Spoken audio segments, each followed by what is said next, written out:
E aí, pessoal, tudo bem? Então, nessa videoaula, a gente vai fazer algumas correções aqui no formulário de cadastro de churrasco. Vou executar ele aqui para a gente fazer algumas análises. Vamos lá.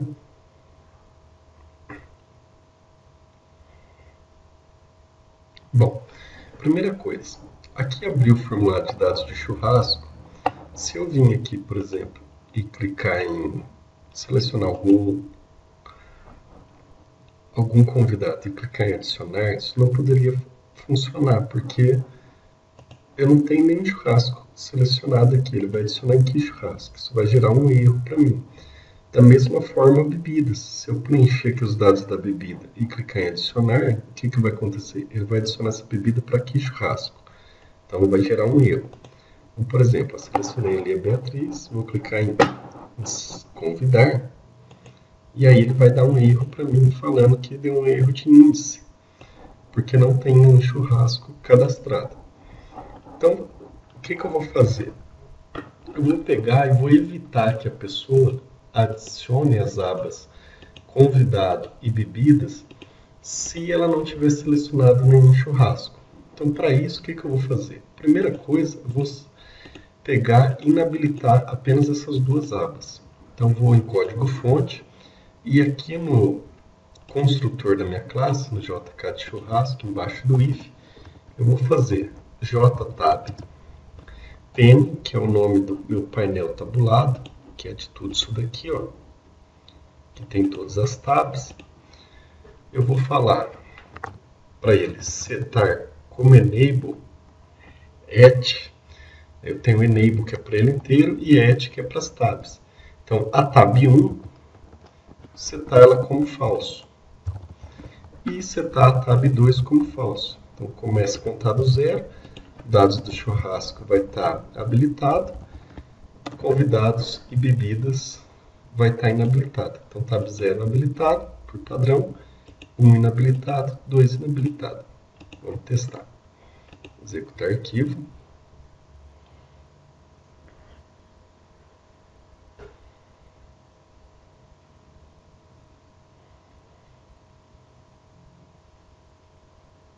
Aí, beleza. Então, ó, dados do churrasco funcionando, inabilitado, inabilitado. Então, não posso ir para as outras abas enquanto eu não selecionar um churrasco.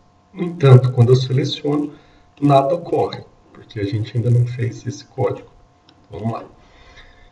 Beleza, inabilitou as duas tabs. Agora, se eu clicar aqui na tabela e selecionar alguma linha, tem que habilitar as duas tabs.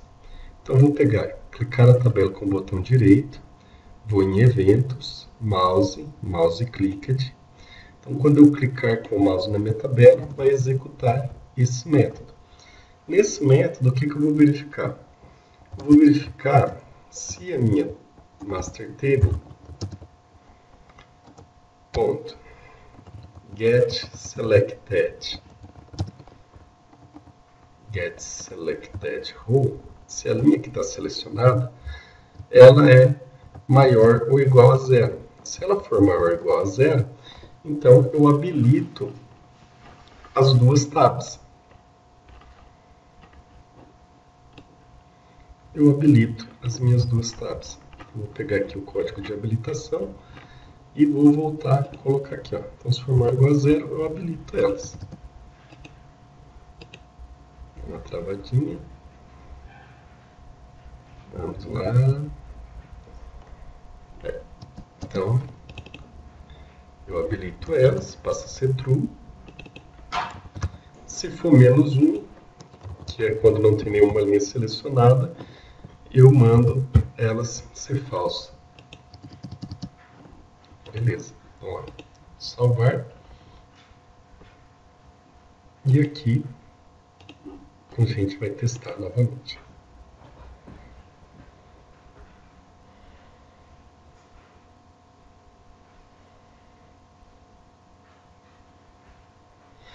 Beleza, então está inabilitado. Vou selecionar aqui uma linha, lá, e habilitou as duas abas.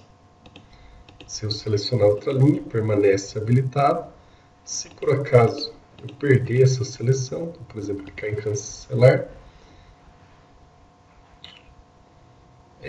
Agora eu cliquei em cancelar, era para permanecer inabilitado. Muito bem. Vamos resolver isso. Então, se a pessoa clicar em cancelar, eu tenho que inabilitar as tabs também. Então, vamos aqui no botão cancelar.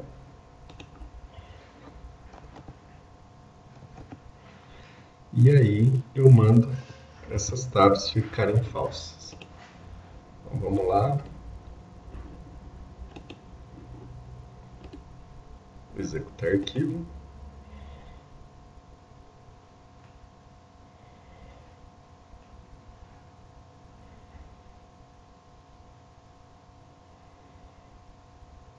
Beleza. Então tá falso. Selecionei uma linha, habilitou as duas tabs, cliquei em cancelar, inabilitou as tabs. Vou voltar aqui, selecionei o churrasco 1, vou lá em convidados. Esse botão remover só pode funcionar se eu tiver selecionado um dos registros. A mesma coisa ocorre para isso daqui. Por que eu vou remover se eu não selecionei nenhuma bebida para ser removida? Então a gente vai vincular esses botões às respectivas tabelas. Vou clicar no botão remover, vou lá em propriedades, vinculação, vou selecionar aqui enable, então propriedade enable, clico nos três pontinhos, vou vincular com a JTable1, então vou procurar JTable1, e aqui a gente vai selecionar Selected Elementos. Vou dar um OK, e não é só isso. Então, Selected Elementos, se o elemento selecionado for diferente de nulo, então ele está habilitado. Se for igual a nulo, ele não pode estar habilitado. Beleza, então dou um Enter para confirmar e vou lá em bebidas. Bebidas é a mesma coisa, clico no botão remover, vou na janela propriedades, vinculação, seleciono enable, clico nos três pontinhos. Essa daqui é a tabela 2, então vou vincular com a JTable2. Aqui vou selecionar Selected Elemento, elemento selecionado, dou OK. E aqui depois do Selected Elemento, dou espaço, diferente de nulo. Então só vai estar habilitado se tiver algum elemento selecionado nessa tabela. E aí vamos testar novamente, executar arquivo.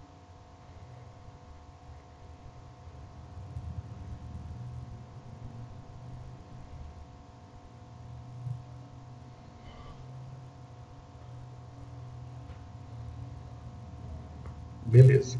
Então, inabilitado, selecionei primeiro. Aqui em convidado, o botão remover está inabilitado. Se eu selecionar algum convidado, ele ativa para remoção. Lá em bebidas, não tem nenhuma bebida, então o botão remover está inabilitado. Se eu for para o segundo churrasco, o botão remover está inabilitado. Se eu clicar aqui, ele ativa para remover essa bebida. Perfeito. Aqui ainda, a gente precisa corrigir os títulos das colunas e formatar o preço como moeda. Muito bem, então vou fechar, vamos formatar lá os títulos. Então, aqui na tabela bebida, botão direito, alterar conteúdo da tabela, colunas. Então, primeiro aqui, posso deixar código. Aqui eu vou deixar só a bebida. Quantidade está ok. Valor unitário. E valor total no último. Total. Muito bem. Posso clicar em fechar. Vou salvar aqui.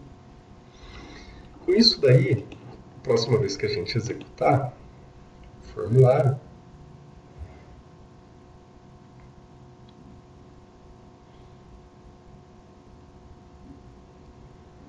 os títulos das colunas já vai estar corrigido. Então, código, bebida, quantidade, valor unitário e valor total. Falta a gente formatar aqui esses valores. Muito bem. Então, vou pegar, vou fechar aqui. Nós tínhamos um componente preço render. Então, vou selecionar esse objeto. E deixa eu só maximizar aqui. Então, vou arrastar ele aqui para o meu formulário. Ou não, melhor. Vou fazer diferente desse que eu fiz com o timer para preço. Como essa tabela aqui ela não apresenta as colunas automaticamente, as colunas só são geradas quando eu seleciono, ele não vai funcionar simplesmente do fato de eu pegar esse preço render, colocar aqui e vir aqui, por exemplo, no conteúdo da tabela, selecionar o valor unitário, por exemplo, e selecionar o renderizador dele. Vamos lá, preço render e preço render 1. Então, como a gente fez no outro, isso aqui não vai funcionar porque essa tabela ainda não tem as colunas. Então, por exemplo, se eu vim aqui executar, ó,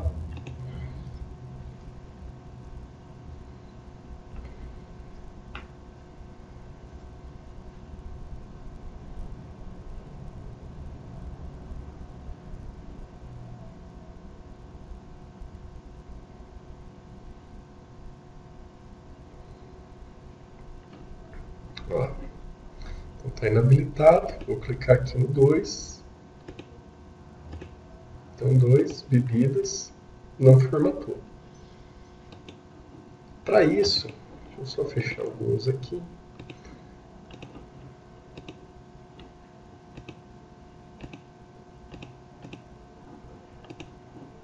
Tá bom. Para resolver esse problema, o que a gente vai fazer? Quando eu selecionar aqui um item da minha tabela, vou lá em eventos, mouse clicked. Se a linha selecionada for maior do que 0, então eu vou aplicar aquele renderizador. Então eu vou pegar a JTable2, JTable2, ponto, get column model, ponto, get column, e aí eu vou ter que falar em que coluna que eu vou aplicar o renderizador. Então vamos só dar uma analisada aqui, ó. Vou clicar com o botão direito no conteúdo da tabela 2. Então é a coluna 0, 1, 2, 3. Na coluna 3 eu vou aplicar o renderizador. Na 3 e na 4. Vamos lá. Voltando. Dados churrascos. A hora que eu clicar na tabela. Então, botão direito, eventos, mouse clicked. Então, na coluna 3, eu vou setar o cell render para o preço render 1.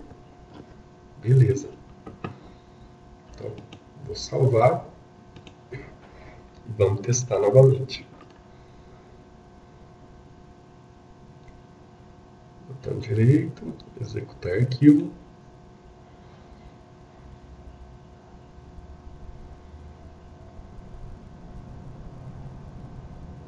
Joia. Então, vim aqui, já atualizou para mim o preço aqui, ó. Então está mostrando com a renderização.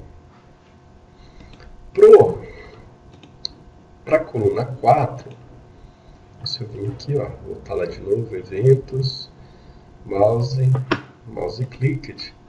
Se eu fizer a mesma coisa para a coluna 4, não vai funcionar. Olha lá, mudei para 4. Então, aplicar o preço, formatação de preço na coluna 3 e 4. Executar arquivo.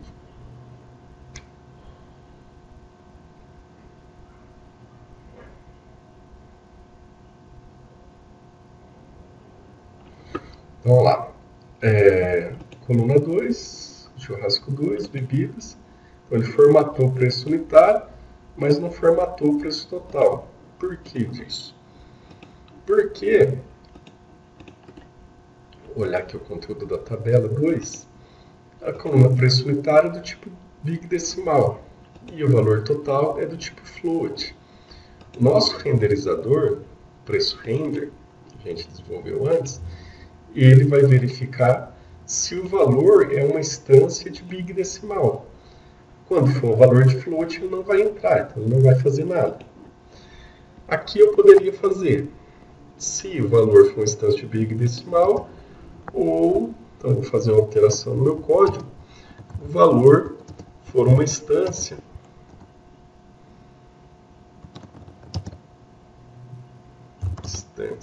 of de float.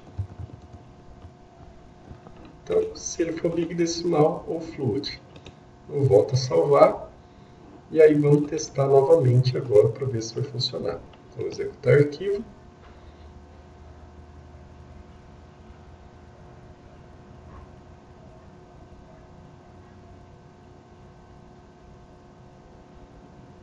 Abriu o nosso formulário, seleciono os dois e aí deu um pepininho aqui.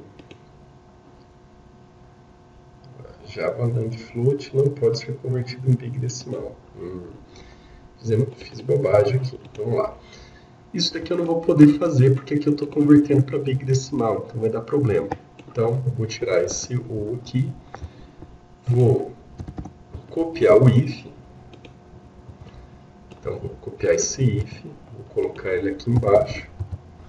Então se for de float, se for uma instância de float, eu vou converter esse valor para float. Beleza. E aí vai ficar certinho. Então vou voltar a executar o formulário de churrasco.